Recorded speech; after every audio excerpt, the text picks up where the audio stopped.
Comment je suis passé de 0 à 10 000 euros par mois en prestations SEO, comment j'ai fait pour grandir en notoriété et surtout comment toi aussi tu peux le faire. Aujourd'hui, je suis amené à parler de SEO devant un public international. Moi, le freelance paumé qui s'est lancé il y a quelques années, qui ne savait absolument pas comment faire pour avoir des clients, qui avait juste des petites convictions fortes en SEO. Et aujourd'hui, je suis en Pologne pour donner une conférence SEO internationale au SEO Vibes organisée par WordPress. Dans cette vidéo, je vais te montrer comment je suis passé de 0 à 10 000 euros par mois en prestations SEO, comment j'ai fait pour grandir en notoriété petit à petit jusqu'à donner une conférence internationale ici en Pologne et surtout comment toi aussi tu peux le faire, parce que le but n'est pas de raconter ma vie, pour que tu puisses toi aussi bien gagner ta vie grâce au SEO. Je ne détiens absolument pas la vérité là-dessus. Je ne vais pas non plus me vanter pour dire que je suis le meilleur SEO du monde. Mais par contre, si ça fonctionnait pour moi et si ça fonctionnait pour d'autres paretos qu'on a pu accompagner, il n'y a pas de raison pour que ça ne fonctionne pas pour toi.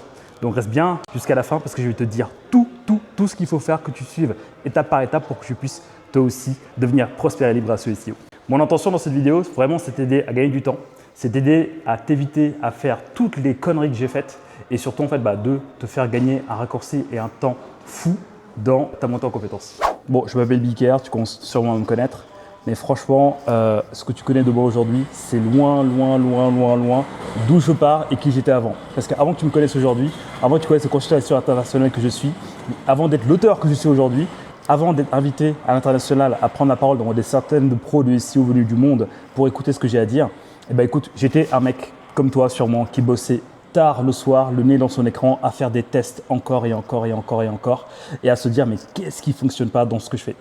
J'avais tout misé sur mes compétences. Franchement, moi je suis un gars, honnêtement, vente, j'y connais rien, leadership, j'y connais rien, posture, j'y connais que dalle. J'ai tout misé sur mes compétences, j'ai suivi tous les tutos, toutes les formations possibles et imaginables, même des trucs de fou, de la magie noire, ce que tu veux, mais des trucs obscurs en anglais. je t'épargnerai les détails. Je suis même parti aux États-Unis pour apprendre le machine learning, donc l'intelligence artificielle à Stanford University, donc qui est l'université des fondateurs de Google. Mais le vrai problème, en fait, c'est pas ce que je savais déjà, mais c'est ce que je projetais. Je pensais que ma technique allait suffire pour attirer les bons clients. Je pensais qu'être bon me suffirait, donc d'avoir des clients qui viendraient comme ça, que le savoir allait compenser donc le manque de compétences que j'avais. Et ça, c'est une grossière erreur que j'ai faite. Je n'avais aucune stratégie commerciale. Mon offre était floue, mon offre était générique, ça ressemblait à rien, c'était bancal. Honnêtement, même moi, quand je l'écoute, à l'époque, j'avais peur. J'avais peur de parler d'argent, j'avais peur aussi de manquer d'argent et j'avais l'impression d'être un escroc et d'usurper, mais laisse tomber. J'attendais juste qu'on me valide, c'est pour ça que j'ai fait des choses encore et encore. Le premier audit SEO que j'ai fait, j'ai passé 10 heures dessus. Franchement, véridique. Mais c'est pas ça le plus fou. J'ai passé 10 heures dessus pour me faire payer 50 balles à la fin. Et surtout, je n'étais même pas sûr que le client allait bien l'utiliser et allait mettre en application tout ce que je disais dedans. Je me souviens de ces nuits blanches et je me souviens en fait que j'ai failli tout arrêter.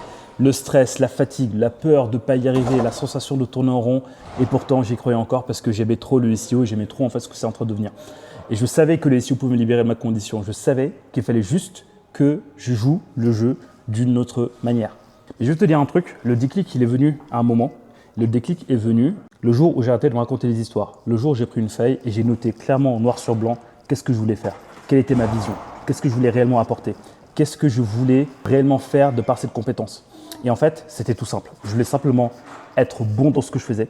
Je voulais simplement un business stable, de la liberté, du temps géographique. Et j'ai compris que pour faire ça, il faut arrêter d'être un exécutant et pas d'être un stratège. Et spoiler, tout ça, tout ce que je dis là, je pensais que c'est le cas pour tout le monde parce que c'est ce qu'on me vendait. Mais aujourd'hui, je ne suis pas le technicien le plus affûté du monde. Mais par contre, j'ai compris un truc qui m'a permis d'être conférencier international ici en Pologne au moment où je tourne cette vidéo. Donc du coup, ce que j'ai fait à partir de ce moment-là, j'ai bossé sur mon offre. Aussi simple que ça. Ce que j'ai fait à un moment, en fait, c'est que j'ai packagé ce que je savais pour cibler les clients qui auraient besoin uniquement de ce que je sais. Donc, du coup, j'ai arrêté de vendre des prestations d'audit isolées à 300, 500 balles. Mais en fait, j'ai vraiment packagé une offre pour apporter des résultats concrets à mes clients. J'ai arrêté d'être un technicien à la demande et j'ai commencé d'être un entrepreneur du SEO. Donc concrètement, un entrepreneur, c'est quoi? C'est quelqu'un qui apporte une solution à un résultat donné. Pour te raconter une anecdote, la fois où j'avais signé mon client Adopt Parfum devant de grosses agences SEO, les agences, eux, ils proposaient un audit, ils proposaient l'accompagnement. Moi, je proposais un but clair.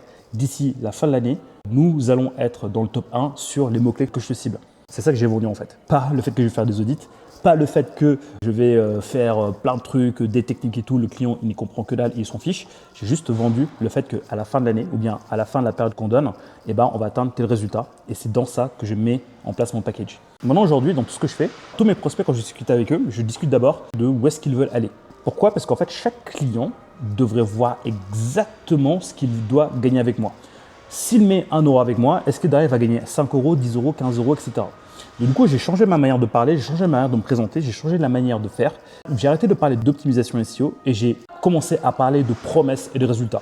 Exemple, Adopt Parfum, pour reprendre cet exemple-là, j'aurais dit, bah écoute, aujourd'hui tu n'es pas leader, et bah dans un an, on va faire en sorte d'être leader sur ces types de mots-clés-là. Un autre client sur le local, je lui ai dit, bah écoute, on va faire en sorte d'être le leader sur le SEO local. Un autre client local, je lui ai dit, on va faire en sorte que tu sois leader sur Marseille dans ce que tu fais. Et en fait, à partir de là, j'ai commencé à définir clairement à qui je voulais m'adresser. Est-ce que c'est des TPE ambitieuses? Est-ce que ce sont des indépendants premium? Est-ce que c'est des SAS? Est-ce que c'est des entreprises bien établies? Parce que le fait de te positionner va faire qu'on va t'identifier comme étant le consultant ou bien comme étant le professionnel pour une partie de ce que tu vas faire. Donc ça ne sert à rien de dire je suis consultant SEO parce qu'en fait là tu vas te battre contre plusieurs personnes, mais il y a beaucoup plus d'impact à dire que tu aides certains types de populations. Moi par exemple, je me suis positionné sur les PME. Donc moi en fait je n'aide exclusivement que les PME. Voilà. Il y en a d'autres qui n'aident exclusivement que les SaaS. Il y en a d'autres qui aident exclusivement que les entreprises locales. Il y en a d'autres qui aident exclusivement que les artisans, etc., etc., etc. Donc à partir du moment où je me suis positionné, j'ai commencé en fait à devenir une référence chez mon public cible et c'est ça que tu dois faire. Je rappelle juste en fait qu'aujourd'hui, au moment où je tourne cette vidéo, au moment où la vidéo sort, au moment où tu la vois là, le SEO est en pleine transformation. Il y a tout le monde qui a sa part à prendre dans le gâteau, notamment avec l'intelligence artificielle qui arrive. Donc le fait de te positionner, le fait que ton public cible te voit comme étant la référence dans ce que tu fais, c'est là où tu vas cartonner et c'est là où tu vas faire de bien belles choses et avoir les clients que tu veux et les contrats que tu veux. Et surtout, j'ai appris à défendre ma valeur, à dire voici ce que je propose, voici ce que ça coûte et voici clairement, concrètement ce que ça va t'apporter. Ça me permet de prendre l'ascendant, d'avoir confiance et d'attirer les bons clients qui comprennent la logique derrière ce que je fais et qui parlent business. Et à partir de là, j'ai appliqué la méthode SEO Pareto, donc celle que je propose de Paretos, donc les 20% d'efforts qui amènent 80% de résultats, les 20% d'efforts qui comptent vraiment dans le business de ton client. Si je prends par exemple une entreprise locale, ça ne sert à rien de le refaire tout en audit SEO de A à Z, juste on va se concentrer sur son positionnement local, donc via une page optimisée sur son site ou bien via Google Business Profile.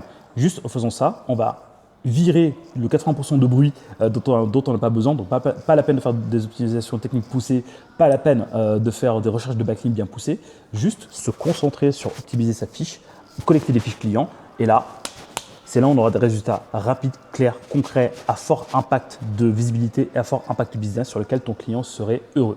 À partir de là, tout a commencé à changer. À partir de là, j'ai eu mes premiers vrais retours clients et j'ai eu mes premiers vrais clients qui me payent à la hauteur de ce que je voulais faire. Les premiers retours ont été positifs et surtout, j'ai commencé à me sentir légitime. Et aujourd'hui, c'est ce que je défends. C'est la vision que je défends encore donc ici lors de la conférence que je vais donner au SEO Webs en Pologne. Et c'est ça en fait que je vais retransmettre dans ce que je vais dire. Et si ça se trouve, ici, il y a même mes clients qui sont déjà là. Mais je vais juste leur dire en fait concrètement qu'est-ce qu'ils vont gagner en mettant en place les 20% d'actions pour qu'ils vont ramener 80% de résultats. À partir du moment où tu fais ça, tu pourras commencer à monter progressivement petit à petit en gamme. Tu pourras commencer aussi à monter progressivement petit à petit tes prix. Parce que les premiers clients que tu vas avoir, tu vas peut-être pas facturer cher, mais par contre, tu vas commencer à avoir de vrais résultats derrière. Donc moi, mes premiers clients, je me rappelle, je ne facturais pas cher du tout. Mais au fur et à mesure d'avoir des résultats, au fur et à mesure de connaître son problème, au fur et à mesure de l'aider et au fur et à mesure de voir son business grandir, en fait, j'ai commencé petit à petit à augmenter mes prix. J'ai commencé à gagner 3 000 euros, puis après 4 000, puis après 5 000, puis après 6 000, puis après 7 000, etc., etc. Alors que je ne bossais pas plus. Je faisais juste augmenter mes prix et surtout, en fait, je faisais en sorte que chaque client avec qui je travaille m'amène d'autres clients. Donc, par l'effet de recommandation que je mets en place à la fin. Donc, à partir de là, en fait, je peux me concentrer uniquement sur mon expertise, uniquement sur ce que je sais faire pour apporter les meilleurs résultats à mes clients et surtout en fait pour continuer en fait à avoir les bons clients qui respectent ma valeur, mon écologie, qui sont prêts à me payer à mon prix. Et surtout, j'ai commencé à refuser les mauvais projets. Vous savez, ces projets traquenards où on te dit « Ouais, t'inquiète pas, on va commencer à bosser ensemble. Puis après, dès que ça commence à fonctionner, puis après, je vais te donner une deuxième partie pour une troisième partie. » Ces projets, tu les connais, je les connais. Ça, c'est des vrais traquenards qui vont t'empêcher réellement d'avancer. Et en fait, en même temps que j'ai commencé à faire ça, en même temps que j'ai commencé à modifier mes prix, en même temps que j'ai commencé à avoir des résultats, j'ai commencé à travailler une marque sur LinkedIn. J'ai commencé à travailler sur mon personal branding. Et aujourd'hui, en 2025, donc au moment où sur cette vidéo et même dans les prochaines années, une grande partie du référencement naturel se joue sur le branding, aussi bien pour tes clients mais également pour toi. Si tu veux que tes clients te voient comme étant une référence dans ce que tu fais, il va falloir que tu crées du contenu autour de ton expertise, autour de ce que tu fais, autour de ce que tu proposes. Juste avant de continuer dans ce que je disais, là je suis à côté, pour le coup Alan vient. Là je suis à côté d'Alan qui est l'un des meilleurs SEO mondiaux. Voilà, je me sens il est juste là. Je suis stagiaire moi. Hein. Tu es stagiaire? Ça fait 26 ans que je suis stagiaire. J'étais en train de dire mon jours comment faire pour gagner 10 000 € par mois en SEO. T'en dépenses 20, tu t'en gardes 10. Pas con. Donc voilà, du coup Alan qui est juste là, donc avec qui je vais donner une conférence ici. Donc comme quoi, c'est vraiment vrai, tout ça ce n'est pas une mise en scène. Je disais, donc à partir du moment où tu commences à publier, là tu vas commencer à créer du contenu sur les réseaux, notamment sur LinkedIn, parce que c'est là où sont tes futurs clients. Pas la peine de faire le tout, mais en fait, il faut juste que tu crées une marque sur laquelle on te reconnaît bien. Donc, crée-toi un branding, crée-toi un logo, crée-toi une punchline forte sur lesquelles les gens te reconnaissent. Donc, par exemple, tu vois, moi, sur les réseaux, on me reconnaît comme étant le Pareto du SEO. J'ai une autre Pareto qu'on a accompagnée, elle s'appelle la meuf en rouge du SEO, etc., etc. Donc, crée-toi une marque forte sur laquelle on te reconnaît. Et c'est à partir de là où tu vas rester dans la tête de tes prospects. En 2025, sur les prochaines années, les personnes, tes futurs clients, vont vouloir bosser d'abord avec des êtres humains avec de grandes valeurs avant de vouloir bosser avec des professionnels. Et du coup, c'est hyper méga important que tu commences à te créer une marque. Et donc du coup, pour ça, je vais te mettre en commentaire un épisode de podcast que j'ai fait avec une personne qui gagne aussi ses 10 000 € par mois. Crée-toi une marque forte. Commence à publier sur LinkedIn, commence à créer une communauté et commence à accumuler les preuves sociales. Juste pour donner un exemple, moi au début je détestais faire ça. Franchement, j'avais horreur de faire ça, j'avais horreur de m'afficher. Mais en fait, petit à petit, au moment de commencer, j'ai commencé à y prendre goût. Donc j'ai fait un post, 2 posts, 3 pages. J'ai vu en fait que je commençais à fédérer des gens autour de moi. Il y avait des gens qui étaient d'accord, il y avait des gens qui n'étaient pas d'accord, et c'est ok. J'ai commencé à rencontrer des gens comme ça, j'ai commencé à échanger, j'ai commencé à grandir. J'ai même commencé à apprendre de nouvelles choses, de nouvelles techniques de mes pairs. Et au fur et à mesure, quand il prend goût, et petit à petit, ton syndrome de l'imposteur disparaît. Il commence à disparaître petit à petit. Donc vraiment, commence à avoir tes premiers clients autour de toi, commence à te créer une marque personnelle et tu verras qu'à partir de là, tu vas finir de galérer et tu vas commencer donc réellement à avoir un flux continu de clients qui va venir encore et encore. Donc voilà, écoute, je t'ai tout dit, maintenant il faut passer à l'action. Là je t'ai dit à peu près tout ce que tu dois savoir. Mais aujourd'hui ce que je peux te dire c'est que je vais clairement dans mon activité. Je ne suis pas celui qui va te dire tu vas gagner 10 000 € par mois, tu vas aller à Dubaï et tout. Mais franchement, si tu mets ça en place, en 4, 5, 6 mois, tu peux commencer toi aussi à vivre de ton activité. Donc vraiment, passe à l'action. Construire un business stable, surtout en fait avec tout ce qui se passe en SEO, ce n'est pas compliqué. Aujourd'hui, je vis de mon savoir, clairement, et j'en suis grave reconnaissant. J'ai construit un business stable, prévisible, humain. Et si aujourd'hui je peux le faire, alors que moi je pars vraiment de zéro, si aujourd'hui je peux le faire, alors crois-moi que toi aussi tu peux le faire. Ce que tu as vu ici, c'est un petit peu mon histoire. Donc là, je t'ai montré un petit peu, encore une fois, le cadre dans lequel je suis, dans lequel je donne une conférence internationale. Mais ça, ce sont des années de tests, erreurs, encore qui m'ont amené là. Et toi aussi, je suis sûr que tu peux atteindre ce niveau-là. C'est aussi le résultat d'une méthode claire, d'un entourage qui te pousse et aussi d'un mindset à toutes épreuves orienté valeur. Et crois-moi encore une fois, si j'ai pu y arriver et si la centaine de personnes qu'on a pu accompagner a pu y arriver, sache que toi aussi tu peux y arriver. Si tu veux avancer en ce sens, je t'ai mis les ressources en description. Et maintenant, il n'y a plus qu'à. Un grand merci encore une fois à WhitePress de m'inviter et de partager ce concept de Pareto devant le monde entier. Mais je ne sais pas si vous vous rendez compte, c'est un truc de ouf, vraiment devant le monde entier. On est vraiment dans un mouvement.